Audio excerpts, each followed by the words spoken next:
Farben in der Praxis. Ich male mit Ölfarben, Acryl, Pastell und sonst noch vielen Farben und stelle sie hier vor.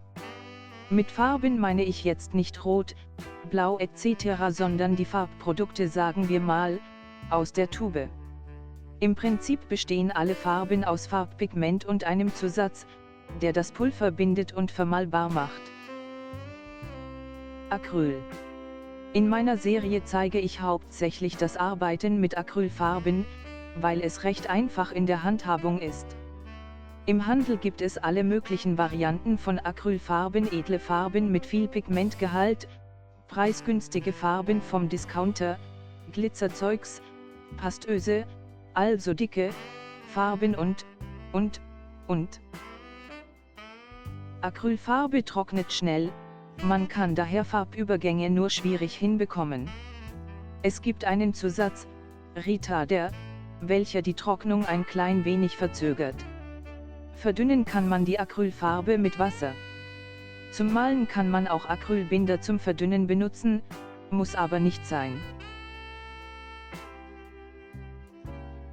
Zum pastösen Malen, zum Beispiel mit dem Spachtel, bekommt man im Handel Zusätze oder auch fertige dicke Farben. Bei Acryl sollte man beachten, dass es nach dem Trocknen eine Spur dunkler wird. Es trocknet schnell und nach wenigen Stunden kann man das Bild ohne weitere Schutzbehandlung aufhängen.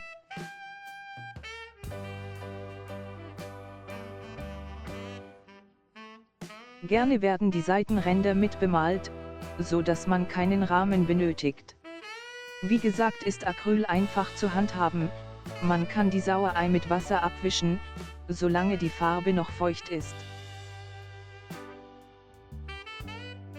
Ölfarben. Bei Ölfarben ist das Bindemittel zumeist Leinöl. Zum Waschen des Pinsels wird Terpentinersatz verwendet. Das stinkt und ist nicht jedermanns Sache. Außerdem darf man nichts im Waschbecken entsorgen. Zum Pinselputzen benutzt man gerne alte Leintücher. Es ist zu beachten, dass ein mit Leinöl getränktes Leintuch zur Selbstentzündung neigt, also bitte höchste Vorsicht. Ölfarben trocknen langsam und man kann daher lange nass in nass malen. Das ist oft sehr angenehm beim Arbeiten. Bis ein fertiges Ölbild komplett durchgetrocknet ist, dauert es fast ein halbes Jahr, da Ölfarbe eigentlich nicht trocknet, sondern oxidiert. Erst danach sollte man einen Schutzvernis aufbringen. Zum Verdünnen benutzt man Leinöl, Balsamterpentinöl oder andere Öle. Terpentinersatz zum Verdünnen zu verwenden ist nicht gerade profihaft, geht aber auch. Mit verdünnter Farbe kann man lasierend malen, wenn der Farbauftrag etwas angetrocknet ist, circa nach einigen Tagen, kann man eine neue Lasur darüber malen. Hierbei ist zu beachten, dass die Farben optisch gemischt werden, Beispiel, lasierend Gelb auf Blau gibt also Grün, Vorsicht, falls nicht erwünscht. Zum Verdicken gibt es im Handel Pasten. Damit kann man pastös, also mit dicker Farbe malen. Gut für Spachteltechnik oder schöne Pinselspuren. Das Malen wie die alten Meister ist also mit einigen Hürden verbunden. Der Handel bietet aber inzwischen auch wassermischbare Ölfarben an. So muss man nicht mehr mit den unangenehmen Lösungsmitteln umgehen. Pastell. Sehr gerne verwende ich die extrem weichen Pastellstifte der Firma Schminke. Es gibt natürlich aber viele Produkte anderer Hersteller, mit welchen sich gut malen lässt. Die Stifte bestehen fast nur aus Pigment mit Gummi Arabicum, na ja, vielleicht noch etwas anderem, Herstellergeheimnis. Mit den fingerbreiten Stiften kann man wunderbar Flächen füllen und mit den Fingern fantastische Farbübergänge erreichen. Sie brechen beim Arbeiten sehr leicht ab, aber nichts wegwerfen. Die Bruchstücke haben meist irgendwo eine Ecke, mit der man feine Linien ziehen kann. Leider muss man Pastellarbeiten schützen. Ich kenne viele, welche mit dem Finger prüfen, ob das Bild echt ist, und das verträgt ein Pastellbild überhaupt nicht. Man kann es mit einem Schutzspray schützen. Dabei geht die hohe Leuchtkraft aber ziemlich verloren und die Farben werden erheblich dunkler.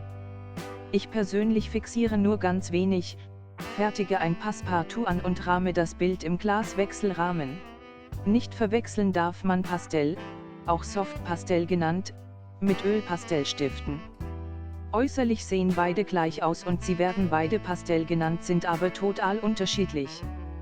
Ölpastellstifte sind ölig, man kann den Farbauftrag mit den Fingern verwischen oder mit Terpentinersatz etwas flüssig machen. Es ist ein etwas außergewöhnliches Malmedium.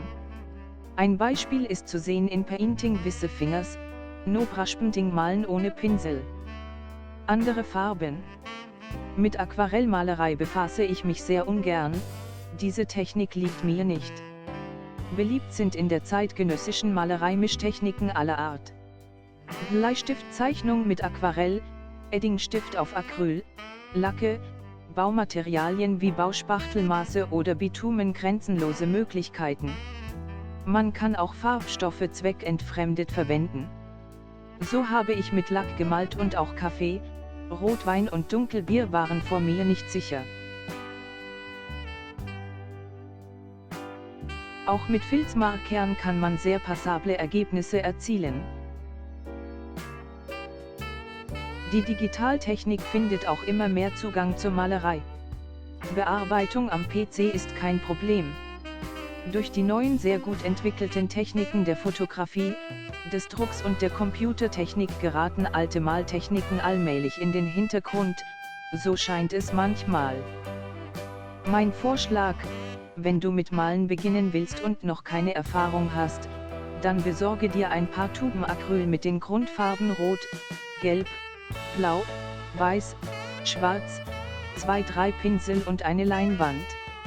Ich persönlich würde mir das ganz günstig beim Discounter kaufen.